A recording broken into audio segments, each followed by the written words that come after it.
Wheeler leading the line nicely, retaining possession as well, and on he goes. Still he's here, Wheeler. Slips one in, and there might be something this time. It's a corner, forced there by Stalybridge, by Jackson. I think Bromsgrove thought they might have had a goal kick. There is Jackson, Gaunt making the challenge. I think he was behind the line when it hit him again, the Stalybridge man, Jackson. The corner it is.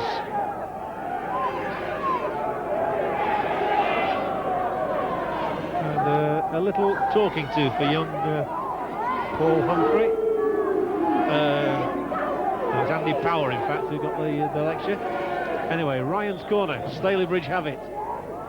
Up comes Patterson, it'll come down for Barres, and that's somewhere on its way to Oldham. One lost ball. Flighted in, and then when it's knocked back to him, Barres obviously had to have a go, gets well underneath it. Gary Barres, who's got 4 goals this season, actually released by this club at the end of last season. Started this season with Ashton and came back here as soon as Peter Ragg arrived.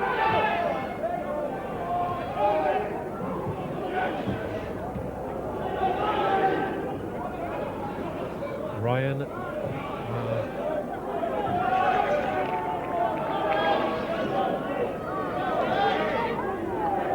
You've got to hand it to Stalybridge Celtic. They've spent a lot of money in developing this ground. They spent 85,000 on a new office complex, which is housed over in that stand you're looking at now. We're on the far side of the ground here at Bowerfold. It's a progressive club, and they're looking to make progress in this Bob Lord competition. Remember, tonight's winners go through to the semi-finals against either Macclesfield or Altrincham, and as you heard, it's Macclesfield Town leading 1-0 at half-time in that game at Moss Road. And another injury here to a Bromsgrove player. And again we will need the physio. I think I'd just like to go back to Peter Ragg's comments. I mean, I don't think he was too happy with his players to start with, was he? I would think he was a little bit harsh, because I think the Stalybridge did very well to get back from being 2 goals down.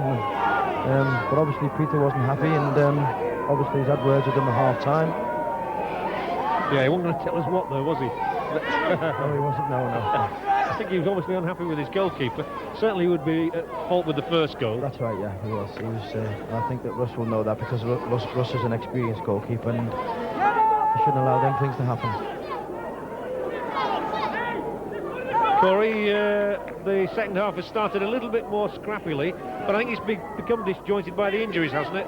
Yeah, I think so, but I've got to say Stalybridge has started stronger, but Ricky Carter had a good chance at the start, and his touch let him down. Probably if he got a better touch, he probably could have tucked it away, but unluckily he had a bad touch. But the man Paul Wheeler and Robert Jackson, they look very lively, and hopefully Bromsgrove will pull it back round again and sort it out, and make sure my prediction of 4-2 still stands. I think you'd have been proud of the goal scored by Steve Taylor, wouldn't you? Oh yeah, definitely wicked. Definitely wicked. It's 3-2. It's Bromsgrove Rovers leading here at Bowerfold, Stalybridge. The first time live football has ever been televised from this ground. And here is Ricky Carter asking for a penalty and getting a corner. He thought there was a handball by Lee Cotham.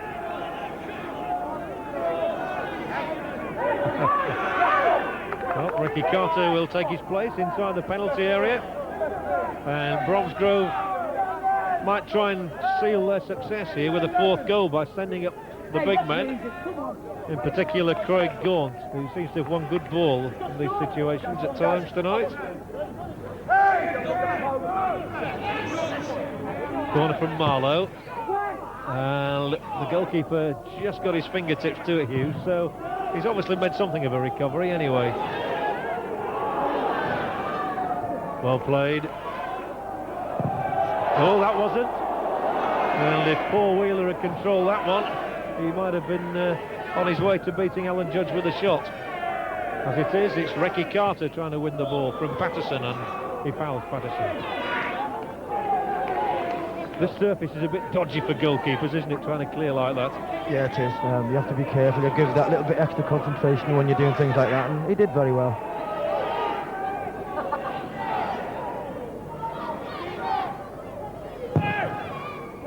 So from Hughes onto the head of Jackson. All dealt with by Humphrey. Now here's Jim Skelding heading clear, the captain of Bromsgrove. Chances here for Ryan, and across the face of goal it goes and out of play. One thing about John Ryan, he's willing to have a go tonight. He's got one goal, he's had a tremendous shot saved by Alan Judge, and here he is, trying again.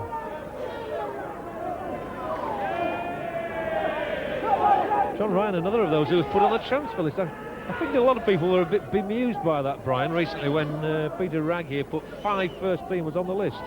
Well, Peter got a little bit upset with the result, I think, in the last game before he did that, and his reaction to it was probably a bit over the top, but that's what he did. That's what he did. He's his own man. He's talking to himself by the look of it there. Well, there is somebody on his right, but they can all hear him, that's for sure. I've never seen Peter so calm. That says it all. That's a fair enough tackle.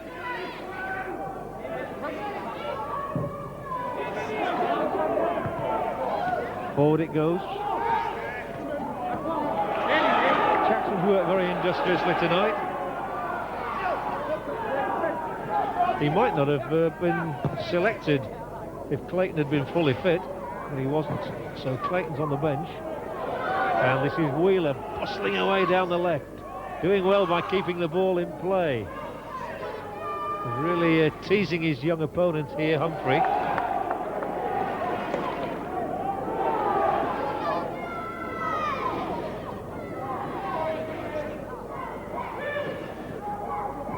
Throw-in taken, and then Brendan Burke got involved, but it's come out. And that's going out somewhere. Dead ball or throw-in, dead ball. Well, the crowd felt it was a corner, felt there had been a deflection. Gary Burress unable to impress the referee, Mr. Kane.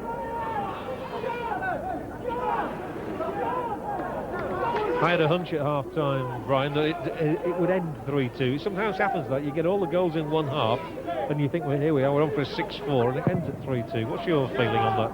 Well, I mean, obviously that sometimes happens, but I mean, but the way the game went in the first half, I mean, I just think that there could be more goals, you know, and hopefully there will be. Oh yeah, I'm not going to be a killjoy, I hope there are, but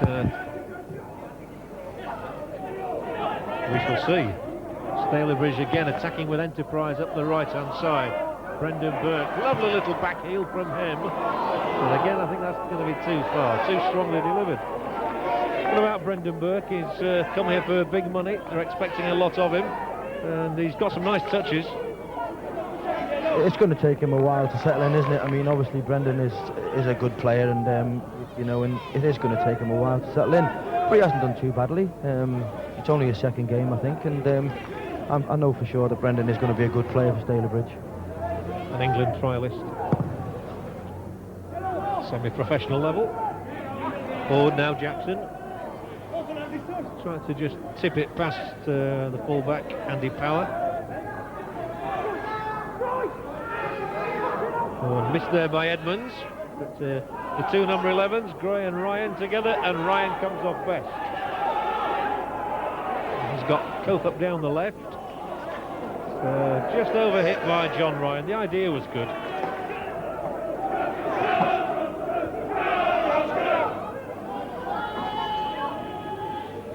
Well, you find Manchester United supporters everywhere, don't you? I don't suppose he comes from Manchester. It's a big night. I should be watching the football. There's been plenty of good stuff. And here's a pass back to Hughes that might extend him in his condition at the moment. Doesn't look too happy clearing with the right foot. And in fact, he's not even got it out of play, and it's picked up here by Steve Taylor, who scored that spectacular goal. Now Ricky Carter heads down into the area. It's toe poke back here, and still there are chances for Bromsgrove. Gray has to lay the ball back, and there are plenty of blue and white shirts behind the ball now. And the free kick goes Bromsgrove's way. Mark Ugly. Not sure whether that was the challenge or a handball there, but it's the challenge there by Ugly. So here's a real chance for Bromsgrove. He's going to take it quickly and struck straight into the wall by Marlowe, who is still in possession and might fancy another goal. Marlowe inside the area. And, well, if he'd have had a left foot there, he might have done better than flicking it with the outside of the right boot.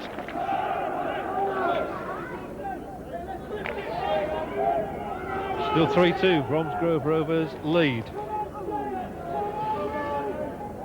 Well, here he is, dancing his way. Plenty of confidence, but that's where I thought he might have played it with the left foot, and he tried to nick it with the right. And almost ran into our cameraman. Edmonds, former Rochdale player, forward for Ryan. Wheeler to aim at on that far side. It's Humphrey who got it well with him. There's Humphrey again. Now Glasser.